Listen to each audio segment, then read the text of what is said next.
Ani ko tam na masa hindi na ni ko pumtam na lo so na ni tung kakay kira lo kiti ka. Ano di kapam tam na te. Ano ko kap ni ngai na teu si. Kap ni ngai ko so du bi thok ki we bi de. Mi truk da ai non pa mak jo bani ko. Adu we su ko. Asigi bisa tum bi puthok de bi ya ko ma we na. Manipur City lem da dia khoi su tharo ai khoi ting da lai ye khang bi ya dia khoi su khang ye adu ai su achum ba hai bi ji khoi ai ngasi phajan ai media da wa hai bi ye ai wa na tam de bo media sing lo bi yo ngasi dia khoi ya eyewitness to lai de khoi ya da bra eyewitness akhoi sida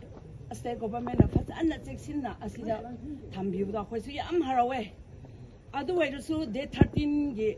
may day 13 gi duda same one day the thopudu mi gi body di take the kai da nam khoi gi mathau du phasana pangthok pi khre adu ba khoi gi di adu nimit ta thok pi gi du ngi si du kri gi si ra ga wai ra so kri gi si asumai na thambi bro as state government si Sing si asi thok si kolen ga kozim gimrak tu di am thape tu bo si ge hojing la loi ma phai tu di kyamong nak pi gilam ra adu inang nak pi gilam da bo careless to ra ngasi masa ma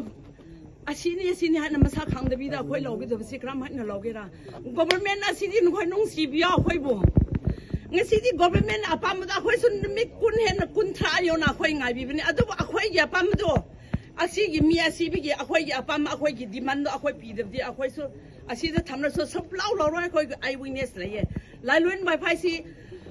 UNC na 2026 ki February day 4 da asidi ko ki khun na te mo khoi gi lam mo khoi gi agreement mo khoi na chi tama le gi do ma pham si matam do loi re sidin khoi gi lam na te no khoi sida le pham no khoi gi rai le tra se UNC na full right when pi khra balam ni you assising a sia khoi na CBC Leilon Vaiphei da ni sibdo hoji a sia sibgi mitruk to Leilon Vaiphei da phom da ba supia ya ro have si ngasi government da thamlam ge thank you